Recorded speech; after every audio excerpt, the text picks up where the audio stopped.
আমাদের দেশের জুলাই এবং আগস্টের বিপ্লবের যারা নায়ক, তাদের পরিণতি নিয়ে আমরা অনেকেই চিন্তিত। তারা অনেকেই ধৈর্য হারিয়ে ফেলেছেন, অনেকে বিকল্প অনেক কথাবার্তা বলছেন, অনেকে সাহস হারিয়ে ফেলেছেন, অনেকে কথা বলতে গিয়ে আবেগপ্রবণ হয়ে কান্নাকাটি করছেন। ফলে তাদের যে স্পিরিট ছিল, জুলাই এবং আগস্ট বিপ্লবের যে স্পিরিট, এটি এই মুহূর্তে নেই।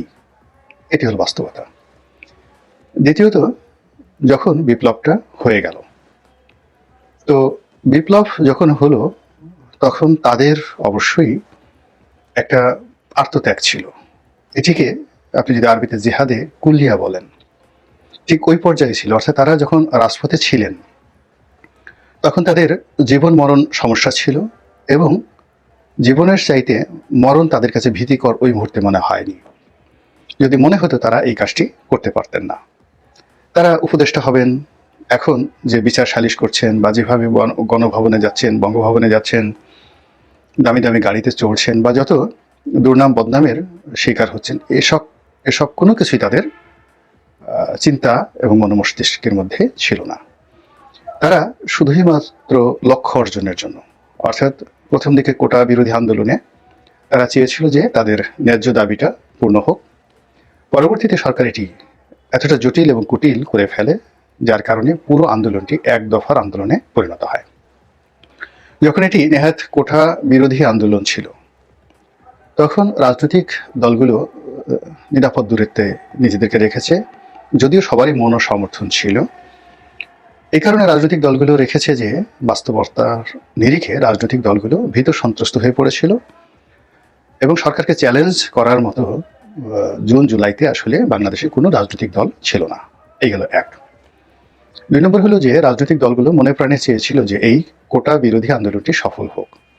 তো সেক্ষেত্রে যদি প্রধান রাজনৈতিক দলগুলো তাদেরকে সমর্থন জানায়, সেক্ষেত্রে সরকার বলার চেষ্টা করবে যে বিএনপি এই কাজ করছে, জামাত এই কাজ করছে। এই জন্য তারা কৌশলে তাদেরকে মৌন সমর্থন দিয়েছে, দূর থেকে লজিস্টিক সাপোর্ট হয়তো দিয়েছে অনেকে, কিন্তু প্রকাশ্যে তাদেরকে কেউ সমর্থন জানায়নি।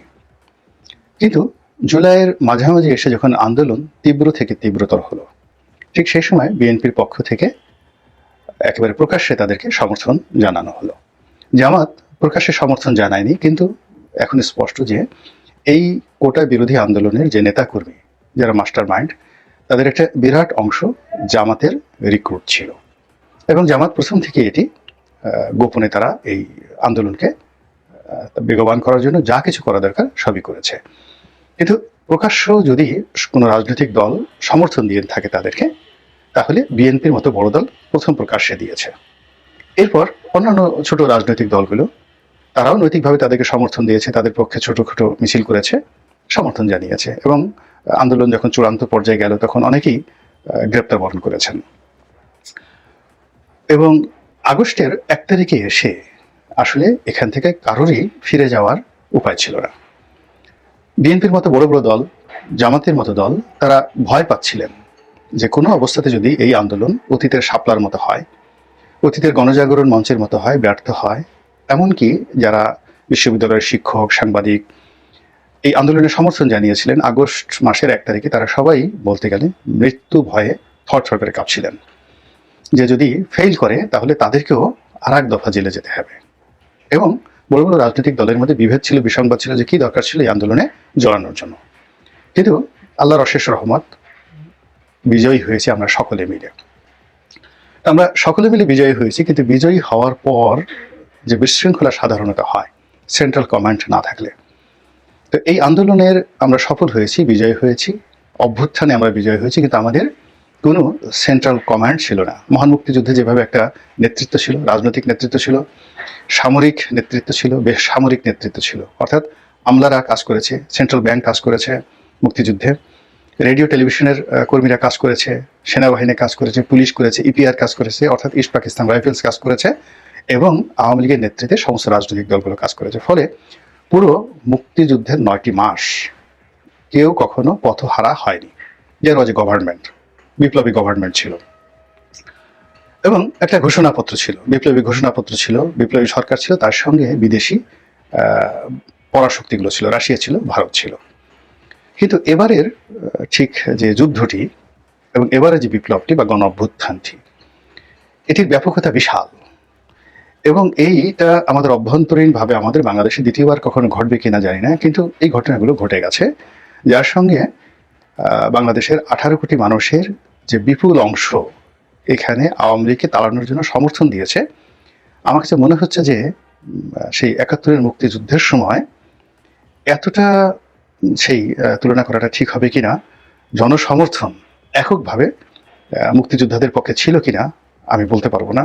ওই সময়ের যারা বিশেষজ্ঞ তারা বলতে পারবেন। আবেগ ছিল, যুদ্ধ ছিল, গেরিলা যুদ্ধ ছিল, কিন্তু রাজাকার আলবদর পাকিস্তান প্রেমী একটা বিরাট অংশ কিন্তু ছিল।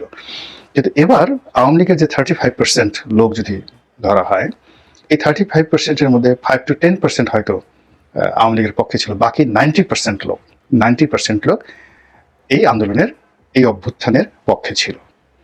কিন্তু এখন পুরো বিষয়টা বুমেরাং হয়ে গেছে এই 5 মাসে। এই বুমেরাং হওয়ার কারণ হলো যে যারা সমন্বয়ক, এই সমন্বয়ক বা এই বিপ্লবী যারা নেতা, তারা যাদেরকে বসিয়েছেন নেতারূপে, সেটা ডক্টর মোহাম্মদ ইউনূস বলেন, আসিফ নজরুল সাহেব বলেন, অন্যান্য যারা বলেন, তারা কেউই এই তরুণ এবং যুব শক্তিকে ব্যবহার করতে পারেননি। দ্বিতীয়ত, এই যুবকদেরকে হুইপিং করা দরকার ছিল, সেই হুইপিংটা হয়নি। তাদের একটা সেন্ট্রাল কমান্ড তারা নিজেরা তৈরি করেছে, কিন্তু সত্যিকার অর্থে কোনো মাস্টার মাইন্ড, যারা রাজনৈতিকভাবে প্রাজ্ঞ, রাষ্ট্র পরিচালনায় অভিজ্ঞতা সম্পন্ন, যাদের একটি জাতীয়, যাকে বলা হয়, নেতৃত্ব দেওয়ার মতো যোগ্যতা রয়েছে, এমন ডজনস অফ পলিটিক্যাল লিডার্স যদি এই ছাত্র এবং যুবকদের নেতৃত্বে থাকতেন, তাহলে আজকের এই অবস্থা তৈরি হতো না। ফলে কি হচ্ছে, সঙ্গতের কারণেই সেই জুলাই এবং আগস্টের বিপ্লবের যে সুফল, সেই সুফল আমরা পাইনি। প্রচণ্ড বিশৃঙ্খলা সারা দেশে। দেশের গত 20 বছরে যে সকল সন্ত্রাসী, গডফাদার, আন্ডারওয়ার্ল্ডের ডন যেগুলো আগে ছিল, যেমন আপনি একটা সময় টোকাই সাগর ছিল, মুরগি মিলন ছিল, একসময় সেই ডেভিড ছিল, একসময় পিসি হান্নান ছিল, তারপরে হান্নান ছিল, লিয়াকত ছিল, হেমায়তুল্লাহ আওরঙ্গ ছিল, যারা আন্ডারওয়ার্ল্ড কন্ট্রোল করতেন। তো ওই আন্ডারওয়ার্ল্ডের যে এখন লেটেস্ট যে ভার্সন, যারা জেলখানাতে থেকে, দেশের বাইরে থেকে এই আন্ডারওয়ার্ল্ড নিয়ন্ত্রণ করতেন সীমিত আকারে, খুব সীমিত আকারে। এই জুলাই আগস্ট বিপ্লবের পর এরা অনেকে জেল থেকে বের হয়ে গেছেন, অনেকে বিদেশ থেকে দেশে এসেছেন, আবার অনেকে দেশ থেকে নিরাপদে বিদেশে চলে গেছেন। এবং একেবারে ম্যাজিক্যালি মানে জাদুকরীভাবে তারা যেখানে সন্ত্রাস আছে, চাঁদাবাজ আছে, যেখানে অস্ত্রের ঝনঝনানি আছে, এই জায়গাগুলো এই সন্ত্রাসী গ্রুপ দখল করে ফেলেছে। যেমন ঢাকা শহরের যত ময়লার যে পরিবহন ব্যবসা, সিটি কর্পোরেশনগুলোর ময়লার ব্যবসা, ডিশের ব্যবসা, ইন্টারনেট ব্যবসা, ফুটপাতে চাঁদা কালেকশনের ব্যবসা, এই পুরো কাজটাই সন্ত্রাসীরা নিয়ে নিয়েছে। এবং আরো আশ্চর্য করা ব্যাপার হলো যে আগে পুলিশ ফুটপাতে বসাতো, এখন এই ব্যবসাটা পুলিশের হাত থেকে সন্ত্রাসীরা নিয়ে নিয়েছে। এবং যেখানে আগে 3টি দোকান ছিল ফুটপাতে, এখন সেখানে 3-এর পরিবর্তে 10টি দোকান বসেছে। এবং গিয়ে দেখেন যে বড় বড় মার্কেটগুলোতে রীতিমতো কান্নার রোল। এর কারণ হলো ফুটপাতের ভিড়ের কারণে মার্কেট পুরো জনশূন্য। এখন এই যে সন্ত্রাসী বাহিনী তারা যে টাকাগুলো উপার্জন করছে, এগুলো পুলিশকে দিচ্ছে বা দিচ্ছে না এটা ভিন্ন প্রসঙ্গ, কিন্তু চাঁদাটা নিয়ন্ত্রণ করছে তারা। এবং এগুলো নিয়ে বেশ কয়েকবার মারামারি হয়েছে ঢাকাতে, ঢাকার বাইরে, এবং অনেক বড় বড় ব্যবসায়ীদের কাছে চাঁদা চাওয়া হচ্ছে এই সন্ত্রাসী সংগঠনগুলো। এখন এর দায় বিএনপির উপর আসছে, জামাতের উপর আসছে, আর সবচেয়ে বেশি আসছে সমন্বয়কের উপর, আর যারা সরকার পরিচালনা করছে। এই বিশৃঙ্খলা থেকে বের হওয়ার জন্য সত্যিকার অর্থে আসলে কতটা কঠোর হওয়া দরকার, মানে এখানে আসলে ক্রস ফায়ার বা অন্য যে কোনো জিনিস আমরা অতীতে যেগুলোকে ঘৃণা করেছি, সেগুলোর চাইতেও গুরুতর স্ট্রং একটা অবস্থা নিয়ে সরকারকে মাঠে না নামলে পুরো জনমত যারাই এখন ক্ষমতায় আসতে চাচ্ছেন এবং ক্ষমতায় আছেন সকলের বিরুদ্ধে চলে যাবে। এটা হলো বাস্তবতা।